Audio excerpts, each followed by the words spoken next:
JEE means organic chemistry. हमारा chapter है general organic chemistry और हमारा टॉपिक है एसिडिटी एंड बेसिसिटी। अभी तक हम एसिडिटी ऑफ हाइड्रोजन करते आए हैं, एसिडिक हाइड्रोजन कौन सा ज़्यादा है।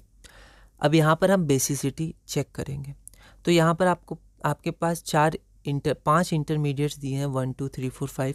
आपको बताना है इंक्रीजिंग ऑर्डर ऑफ बेसिसिटी। एक बार आप इस क्वेश्चन को ट्राई करिए, फिर हम आगे बढ़ते हैं। तो यहाँ पर हम दो तरह से चेक कर सकते हैं। सबसे पहले हम क्या करते हैं कि पहले के कॉन्सेप्ट को अप्लाई करते हैं। Basicity inversely proportional to acidity. Acidity अगर मान लीजिए एसिडिटी चेक करना होता तो भी तो वैसे ही करते ना, कौन कार्बन आयन सबसे ज़्यादा स्टेबल है, वो सबसे ज़्यादा एसिडिक हो, मतलब एसिडिटी सबसे ज़्यादा होगी क्योंकि हाइड्रोजन निकला होगा। ठीक है, तो एसिडिटी चेक करते हैं, फिर उसका रिवर्स ऑर्डर बता देंगे बेसिसिटी का। तो एक ये तरीका है। एक तरीका ये है कि आप डायरेक्ट बेसिसिटी के कॉन्सेप्ट से चेक करिए। ठीक है, तो आप एक बार इसको खुद एसिडिटी के कॉन्सेप्ट से चेक कर सकते हैं, हमने क्वेश्चंस किए हैं। ठीक है, और उसका आप उल्टा कर दीजिएगा तो बेसिसिटी का ऑर्डर आ जाएगा। अब यहाँ पर हम बेसिसिटी समझते हैं। बेसिसिटी होता है एबिलिटी टू डोनेट इलेक्ट्रॉन, तो उसको ज़्यादा अच्छा बेस माना जाता है। तो जिसके पास जितना टेंडेंसी होगा इलेक्ट्रॉन डोनेट करने का, वो उतना अच्छा बेस होगा।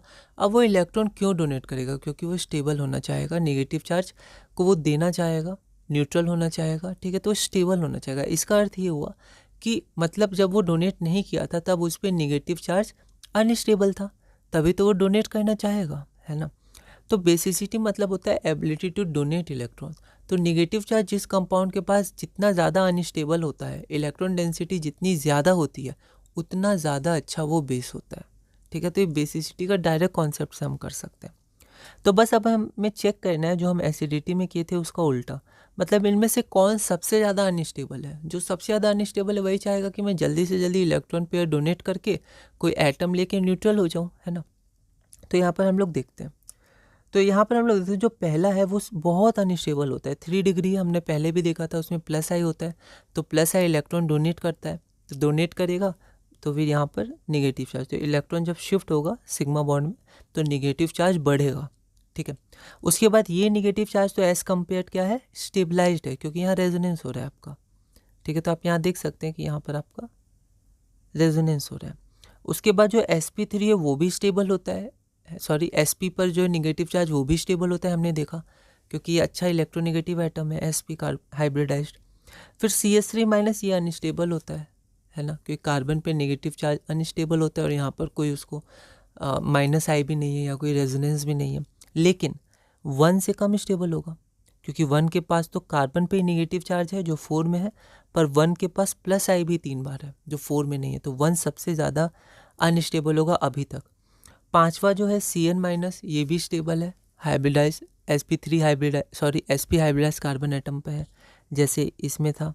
ठीक है, और फिर हमारा क्या है, पांचवा यही था। ठीक है, तो जैसे ये sp था ये भी sp है, तो स्टेबलाइज। तो हमने देख लिया सबसे ज़्यादा अनस्टेबल 1 होगा, तो इसकी एसिड बेसिक स्ट्रेंथ सबसे ज़्यादा होगी। तो आप देखिए ये 4 5 नहीं होगा, 1 होगा, 3 नहीं होगा, सबसे ज़्यादा 1 होगा। यहाँ देखिए यहाँ 1 है सबसे ज़्यादा, तो C हो जाएगा, 5 नहीं होगा।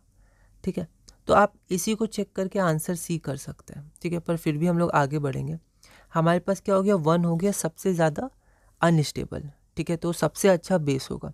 उसके बाद कौन होगा, तो उसके बाद ये होगा CH3, क्योंकि ये रेजोनेंस स्टेबलाइज्ड है और ये sp हाइब्रिडाइज्ड है, sp हाइब्रिडाइज्ड। ठीक है, 4 होगा। 4 के बाद क्या होगा, तो 4 के बाद आप यहाँ देखिए, यहाँ कन्फ्यूजन होता है। एक क्वेश्चन और आया था जिसमें थोड़ा कन्फ्यूजन था, नेगेटिव चार्ज रेजोनेंस वाला में ज़्यादा स्टेबल होता है या फिर sp वाला में। ठीक है, तो वहाँ पर एक COO माइनस था, तो वहाँ इक्विवेलेंट रेजोनेंस स्ट्रक्चर्स बन रहे थे, तो वहाँ पर नेगेटिव चार्ज ज़्यादा स्टेबल था as compare to sp hybridised carbon, है ना। अगर आप यहाँ देखिएगा तो यहाँ भी आपका इक्विवेलेंट रेजोनेंस स्ट्रक्चर बनेगा। अब क्योंकि यहाँ इक्विवेलेंट रेजोनेंस स्ट्रक्चर बन रहा है तो इसको ज़्यादा स्टेबल होना चाहिए था 2 को। ठीक है, तो यहाँ पर आप देखिए, यहाँ पर 2 को ज़्यादा स्टेबल नहीं माना गया, 5 को दिया गया है सबसे ज़्यादा स्टेबल। ठीक है, क्योंकि ये सबसे कम बेसिक है, लास्ट में आया है, तो मतलब ये सबसे ज़्यादा स्टेबल है। तो Cn माइनस को स्टेबल माना गया है। ठीक है, उसके बाद इसको माना गया है और उसके बाद इस रेजोनेंस को माना गया है। ठीक है, तो इसको आप एक देख लीजिएगा। ये सब जो ऑर्डर है उनको आप क्या करिए ना, कहीं पर लिख सकते हैं आप, ताकि ऐसे क्वेश्चंस और मिले तो आप कंपेयर कर सकते हैं, फिर उनको रीड कर सकते हैं, कॉन्सेप्ट समझ सकते हैं, अपने नोट्स हैं, आपके नोट्स हैं, अपनी लैंग्वेज में उसको मॉडिफाई कर सकते हैं और आगे बढ़ सकते हैं, ठीक है। तो एक बार इन तीनों में आप चाहें ना तो एक बार स्टेबिलिटी ऑर्डर चेक कर लीजिएगा। बाकी आंसर के हिसाब से तो हमें आंसर सिर्फ इससे मिल गया था, इससे, क्योंकि इसकी तो बेसिसिटी ज़्यादा होगी as compare to 4 due to plus I, ठीक है। तो एक बार आप इसको चेक कर दीजिएगा, बाकी मैंने आपको आंसर बता दिया। और बेसिसिटी होता क्या है, एबिलिटी टू डोनेट इलेक्ट्रॉन्स, और वो इन्वर्सली प्रोपोर्शनल होता है स्टेबिलिटी ऑफ C-, क्योंकि अगर C- स्टेबल होगा तो वो क्यों डोनेट करेगा एज कम्पेयर्ड, ठीक है। तो एसिडिटी क्या होता है, डायरेक्टली प्रोपोर्शनल या inversely proportional to basicity and directly proportional to C-, carbanion, ठीक है। और यहाँ पर क्या है, decreasing order of electron density, तो इलेक्ट्रॉन डेंसिटी डिक्रीज कर रहा है, मतलब बेसिसिटी भी आपका डिक्रीज करेगा। इलेक्ट्रॉन डेंसिटी ज़्यादा होगा तभी तो वो डोनेट करेगा, अनस्टेबल होगा, ठीक है। तो इसको आप देख लीजिए एक बार, मैंने आपको आंसर बता दिया है ना।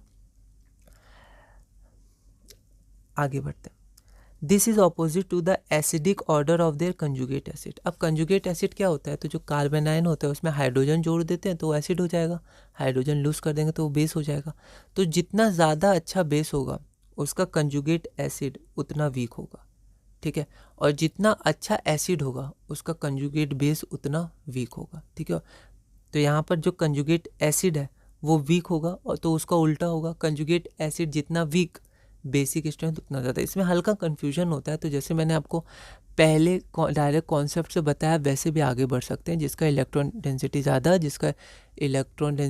जो ज़्यादा अनस्टेबल वो ज़्यादा अच्छा बेस, क्योंकि बेसिसिटी होता क्या, एबिलिटी टू डोनेट इलेक्ट्रॉन, ठीक है। तो यहाँ पर इस ऑर्डर से आप चेक कर सकते हैं, opposite to the acidic order of the conjugate acid, ठीक है। तो इस वीडियो में हमने क्वेश्चन नंबर 80 तक पूरा किया। अगली वीडियो में हम क्वेश्चन नंबर 81 करेंगे और इस टॉपिक में आगे बढ़ेंगे।